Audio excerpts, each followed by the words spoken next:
ওম শান্তি। আজকের মূল্য তারিখ 16/1/2025। বাবা বলেন, বাচ্চারা, তোমরা পবিত্র হয়ে সম্পূর্ণ বিশ্বকে পবিত্র করে তোলো। তোমরা যখন পবিত্র হও, সৃষ্টিও অবশ্যই পবিত্র হওয়া চাই। অন্তিমে বিনাশের কারণে সবার হিসেব নিকেশ মিটে যাবে।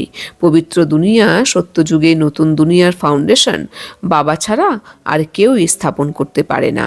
সর্বপ্রথম সবাইকে মুক্তিধামে নিজের ঘরে যেতে হবে, তারপর নম্বর অনুসারে আসবে। যে যেমন পুরুষার্থ করবে সেই অনুসারে সে স্বর্গে পদের অধিকারী হবে। বাবা তাই বলেছেন, মিষ্টি বাচ্চারা, স্মরণের চার্ট রাখো। যত যত স্মরণে থাকার অভ্যাস গড়ে উঠবে, ততই পাপ কাটতে থাকবে, কর্মাতীত অবস্থা সমীপে আসতে থাকবে। বাবা আমাদের বলছেন, বাচ্চারা, তোমরা স্মরণের চার্ট রাখো যে কতটুকু সময় তোমরা বাবাকে স্মরণ করলে তোমরা কিন্তু এটা একটি চার্ট রাখো। তোমরা যত স্মরণে থাকার অভ্যাস তোমাদের মধ্যে তৈরি হবে, ততই কিন্তু তোমরা দেখবে তোমাদের মধ্যে থেকে জন্ম জন্মান্তরের বিকর্ম কিন্তু বিনাশ হয়ে যাচ্ছে এবং তোমরা কিন্তু কর্মাতীত অবস্থার কিন্তু নিকটে চলে যাচ্ছ। প্রশ্ন, চার্ট ঠিক আছে কি নেই? চার্ট ঠিক আছে কি নেই তার নিরূপণ কোন চারটি বিষয়ের থেকে হয়ে যায়? উত্তর, তোমার ব্যক্তিত্ব, আচার আচরণ, সার্ভিস আর খুশি। বাপদাদা এই চারটি বিষয় দেখে বলে দেন যে এর চার্ট ঠিক আছে কি নেই।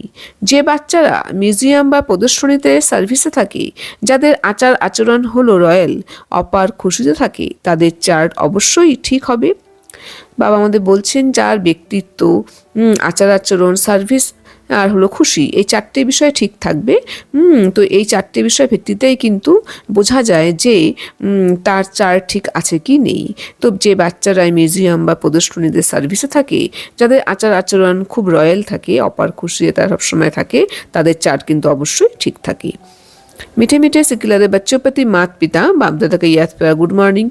रूहानी बाप की रूहानी बच्चों को नमस्ते। हम रूहानी बच्चों की रूहानी बाप दादा को याद प्यार गुड मॉर्निंग नमस्ते नमस्ते नमस्ते। ধারণার জন্য মুখ্য সার নাম্বার 1, নিজের চার্টকে দেখে বিচার করতে হবে যে কতটা পুণ্য সঞ্চয় করেছি, আত্মা কতখানি শতপ্রধান হয়েছে। স্মরণে থেকে সব হিসেব নিকেশ মেটাতে হবে। বাবা আমাদের বলছে, নিজের চার্টকে দেখে বিচার করে তোমরা দেখো যে তোমরা কতটা পুণ্য সঞ্চয় করতে পেরেছো, তোমাদের আত্মা কতখানি শতপ্রধান হয়েছে, এভাবে নিজেকে তোমরা চেক করো। তোমরা তোমাদের কিন্তু বাবার স্মরণে থেকেই জন্ম জন্মান্তরে কিন্তু সব হিসেব নিকেশ কিন্তু মেটাতে হবে, অর্থাৎ পরিশোধ করতে হবে। নাম্বার 2, স্কলারশিপ নেওয়ার জন্য সার্ভিসেবল হয়ে অনেকের কল্যাণ করতে হবে, বাবার প্রিয় হতে হবে, টিচার হয়ে অনেককে রাস্তা বলে দিতে হবে।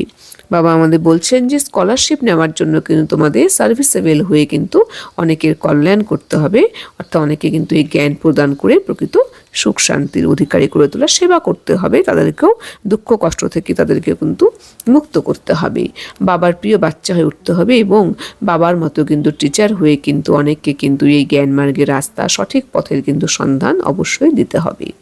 বরদান, নিজের ফরিস্তা স্বরূপের দ্বারা সবাইকে স্বর্গের অধিকার প্রদানকারী আকর্ষণ মূর্তি ভব। বাবা আমাদের বলছেন যে নিজের ফরিস্তা স্বরূপের দ্বারা তোমরা সবাইকে স্বর্গের অধিকার প্রদানকারী হয়ে আকর্ষণ মূর্তি হয়ে ওঠো।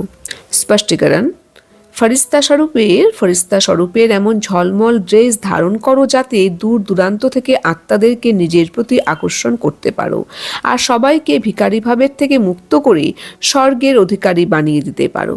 এর জন্য জ্ঞান মূর্তি, স্মরণ মূর্তি আর সর্বদিব্যগুণ মূর্তি হয়ে উড়ন্ত কলাতে স্থিত থাকার অভ্যাস বৃদ্ধি করতে থাকো। তোমাদের উড়ন্ত কলাই সবাইকে চলতে ফিরতে ফরিস্তা তথা দেবতা স্বরূপে সাক্ষাৎকার করাবে। এটাই হলো বিধাতা বরদাতা ভাবে স্টেজ। বাবা আমাদের বলছেন, বাচ্চারা, তোমরা ফরিস্তা স্বরূপের এমন ঝলমল ড্রেস ধারণ করো যাতে দূর দূরান্ত থেকেও আত্মাদেরকে তোমরা নিজের প্রতি আকর্ষণ করতে পারো। অর্থাৎ তোমাদেরকে দেখে যেন তার অনুভব হয় যে এই সেই আত্মা, এই সেই আত্মা যার কাছে গেলে আমি যেন প্রকৃত সুখ শান্তি পাচ্ছি, আমি তার মাধ্যমে যেন দেবতা স্বরূপে যেন আমি সাক্ষাৎকার আমার জন্য হচ্ছে, এইভাবে যেন তার অনুভব হয়। অর্থাৎ সবাইকে তোমরা ভিখারি ভাবের থেকে মুক্ত করে স্বর্গের অধিকারী বানিয়ে দিতে নিতে পারো। এর জন্য তোমাদের কিন্তু জ্ঞান মূর্তি, স্মরণ মূর্তি আর সর্বদিব্য গুণ মূর্তি হয়ে কিন্তু উড়ন্ত কলাতে তোমাদের স্থিত থাকার অভ্যাস বৃদ্ধি করতে হবে। অর্থাৎ জ্ঞান মূর্তি, তুমি সেই জ্ঞানের মূর্তিতে বিরাজমান হয়ে আছো। স্মরণ মূর্তিতে সবসময় বাবার স্মরণে তুমি মগ্ন হয়ে আছো, অন্য কিছু তোমার স্মরণ আসছেই না। সর্বদিব্য গুণ মূর্তি, দৈবী গুণ তুমি ধারণ করে রয়েছো। তো এগুলো যত আমার মধ্যে থাকবে, তার ফলে কিন্তু উড়ন্ত কলাতে আমি অবশ্যই থাকতে পারবো। হ্যাঁ, আর এই যে কলা, এ কিন্তু সবাইকে চলতে ফিরতে ফরিস্তা তথা দেবতা স্বরূপে সাক্ষাৎকার করাবে। আর এটাই হলো বিধাতা বরদাতা ভাবে স্টেজ।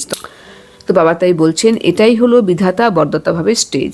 তো বাবা তাই বলতে চাইছেন, বাচ্চারা তোমরা এই বিধাতা বরদাতা ভাবে স্টেজে থেকে সকলকে দুঃখ কষ্ট থেকে মুক্ত করে সকলকে প্রকৃত সুখ শান্তি প্রদান করো।